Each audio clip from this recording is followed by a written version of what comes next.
এবার কাশ্মীরে বিস্ফোরণ। ফরিদাবাদে বাজেয়াপ্ত অ্যামোনিয়াম নাইট্রেটে ভয়াবহ বিস্ফোরণ।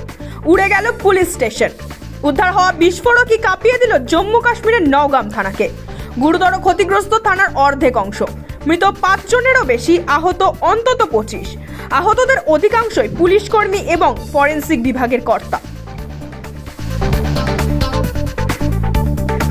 আল ফালাহ যোগ। দিল্লি বিস্ফোরণে পাঠানকোট থেকে গ্রেফতার আরও এক চিকিৎসক। সন্দেহভাজন ওই চিকিৎসককে পাঞ্জাবের পাঠানকোট থেকে গ্রেফতার করে পুলিশ।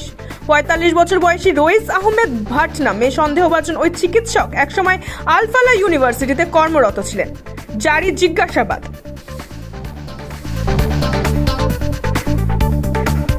দিল্লির বিস্ফোরণ কাণ্ডের অন্যতম চক্রী মুজাফফর রাঠার পলাতক। সে সম্ভবত আশ্রয় নিয়েছে আফগানিস্তানে। এবার তার বিরুদ্ধে রেড কর্নার নোটিশ পেতে ইন্টারপোলের দ্বারস্থ জম্মু কাশ্মীর পুলিশ। মুজাফফর আর এক অভিযুক্ত ডক্টর আদিল আহমেদ রাঠারের ভাই।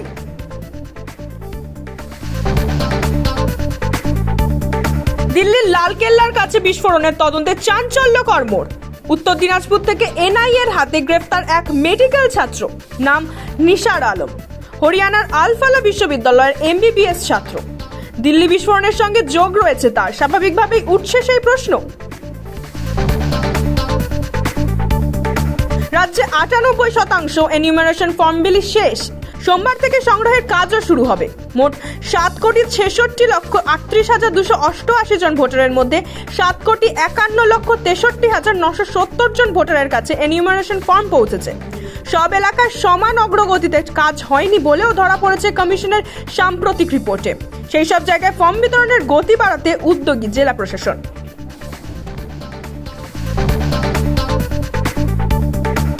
বাংলায় পুরো কদমে চলছে এসআইআর এর কাজ।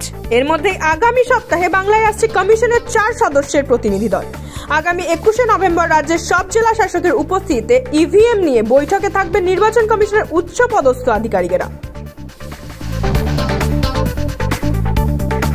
বাংলার ল্যান্ড জিহাদ বাংলার নিত্যদিনের ঘটনা। এর কারণ তৃণমূল কংগ্রেস। জনজাতিদের বোঝালেন শুভেন্দু অধিকারী। যদিও নন্দীগ্রামের বিজেপি বিধায়ককে পাল্টা উত্তর দিল তৃণমূলও।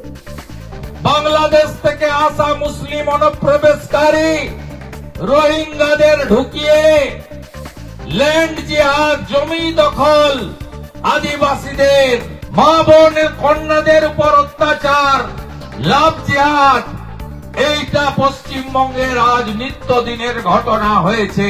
এটা একদম সম্পূর্ণ ভিত্তিহীন, বিভ্রান্তিকর এবং প্ররোচনামূলক। তো শুভেন্দুবাবু এই যে কথায় কথায় বলছেন রোহিঙ্গা ঢুকছে, ত্রিপুরায় তো বিজেপি শাসিত রাজ্য, তো ত্রিপুরায় রোহিঙ্গা ঢুকলো কি করে? তৃণমূল সাংসদ মহুয়া মৈত্রের বিরুদ্ধে চার্জশিট দায়ের করার জন্য সিবিআইকে নির্দেশ লোকপালের। 4 সপ্তাহ সময় দেওয়া হলো। মহুয়ার বিরুদ্ধে অভিযোগ ব্যবসায়ীর কাছ থেকে টাকা, উপহার ও সুবিধা নিয়ে সংসদে প্রশ্ন তুলেছেন। লোকসভার সাংসদের জন্য ইমেল আইডির পাসওয়ার্ড ব্যবসায়ীর সঙ্গে শেয়ার করেছেন।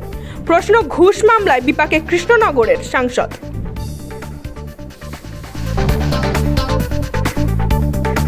যৌতুকগৃহ কলকাতা এজরা স্ট্রিটের আলোর বাজার এলাকায় ভয়াবহ অগ্নিকাণ্ড। একাধিক বিল্ডিং এ ছড়িয়ে পড়ে আগুন। প্রাণপণের চেষ্টা করেন দমকল কর্মীরা। ঘিঞ্জি এলাকা হওয়ায় এবং দাহ্য পদার্থ মজুদ থাকায় আগুন ক্রমাগত ছড়িয়ে পড়ে। 100-রও বেশি দোকান ক্ষতিগ্রস্ত। প্রশ্ন উঠেছে অগ্নিদগ্ধ বহুতলে অবৈধ নির্মাণ নিয়েও। প্রশ্ন উঠেছে অগ্নি নির্বাপন ব্যবস্থা নিয়েও। ফের যৌতুকগৃহ এজরা স্ট্রিট। ঘটনাস্থল পরিদর্শনে কলকাতার মেয়র ফিরহাদ হাকিম এবং দমকল মন্ত্রী সুজিত বসু। অগ্নিকাণ্ডের ঘটনায় ফের প্রশ্নের মুখে বহুতলের অগ্নি নির্বাপন ব্যবস্থা। উঠছে অবৈধ নির্মাণের অভিযোগ খতিয়ে দেখে আগামী সপ্তাহে বৈঠকে বসছেন মেয়র ফিরহাদ হাকিম।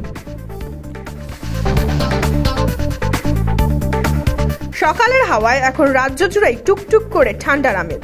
ভোরে হাত বাড়ালেই যেন ছুঁয়ে দেখা যায় শীতের প্রথম পাতার স্পর্শ। বেলা বাড়লেও গরমের দাপট নেই, আবহাওয়া আরামদায়কই। স্বভাবত প্রশ্ন, কার্তিকেই কি আসছে শীত? আলিপুর বলছে অপেক্ষা আরো। আগামী সপ্তাহে তাপমাত্রা আবার চড়তে পারে কয়েক ডিগ্রি।